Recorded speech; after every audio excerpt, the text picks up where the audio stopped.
প্রিয় ভিউয়ার্স, শখের রাজা শেখ আমারের পক্ষ থেকে সকলকে প্রীতি ও শুভেচ্ছা জানিয়ে শুরু করছি আজকের নিত্য নতুন ভিডিওটি। যারা দেশে এবং বিদেশে, কাছে এবং দূরে থেকে যে সকল ভাই বোন বন্ধুরা আমার ভিডিওর সাথে সম্পৃক্ত আছেন, তাদেরকে জানাই আন্তরিক প্রীতি ও শুভেচ্ছা। আশা করি সকলেই ভালো আছেন, সুস্থ আছেন। ভালো থাকেন, সুস্থ থাকেন, এই কামনা আমি সর্বক্ষণেই করে থাকি। যাই হোক প্রিয় ভিউয়ার্স, আজকে একটা বিষয় নিয়ে আলোচনা করব, খুবই গুরুত্বপূর্ণ।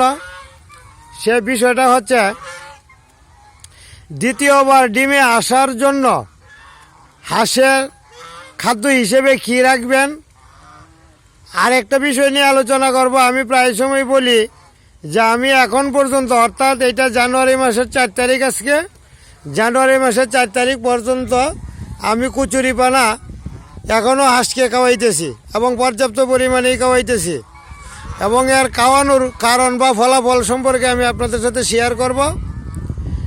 আর একটা বিষয় আলোচনা করব, এ গ্রেডের বাচ্চা যারা নিতে ইচ্ছুক, বাজার চলছে, ভিডিও আসছে, যারা নিতে ইচ্ছুক অবশ্যই যোগাযোগ করবেন। এ গ্রেডের বাচ্চার লক্ষণ সম্পর্কে আপনাদেরকে বলবো আজকের ভিডিওতে।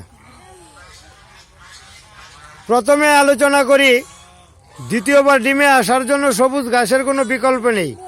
যাদের সবুজ ঘাসের ঘাটতি এবং অভাব আছে, তারা অবশ্যই কচুরিপানা এবং কলা গাছ খাওয়াতে পারেন। তো কচুরিপানাটা সব জায়গায়ই পাওয়া যায়। কচুরিপানা খাওয়ালে হাঁসের স্বাস্থ্য এবং গ্রোথ ভালো থাকে এবং অতি তাড়াতাড়ি ডিমে আসে।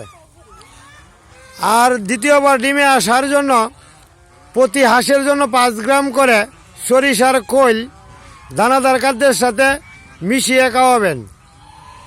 তাও সপ্তাহে 1 দিন থেকে 2 দিন, অর্থাৎ মাসে 5 দিন থেকে 8 দিন পর্যন্ত খাওয়াবেন। 2 দিন বা 3 দিন পর পর যদি খাওয়ান, তাহলে আপনার ডিমে আসবে অতি তাড়াতাড়ি। আর একটা বিষয় হচ্ছে, এক গ্রেডের বাচ্চা নেওয়ার জন্য কি কি লক্ষণগুলি দেখবেন।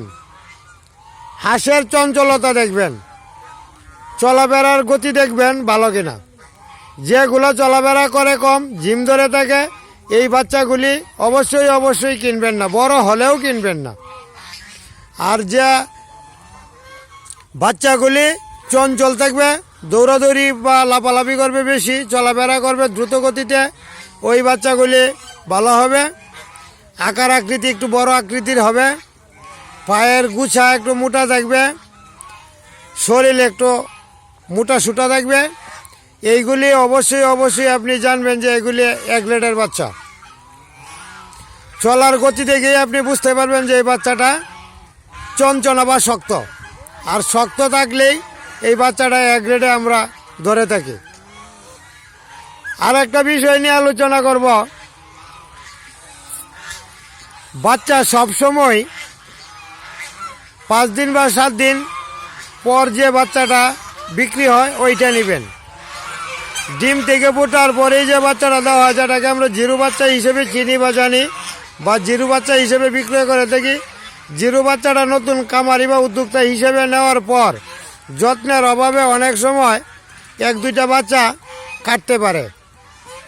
সেই কাটার হাত থেকে রক্ষা পাওয়ার জন্য অবশ্যই 5-7 দিনের বাচ্চা নেবেন, যদিও বা 5 টাকা বা 10 টাকা বেশি লাগে। 10 টাকা বেশি লাগলেও আপনার 5-7 দিনের বাচ্চা নেবেন, এতে করে আপনার অনেকটা লাভ হবে, অর্থাৎ বাচ্চা একটাও কাটবে না।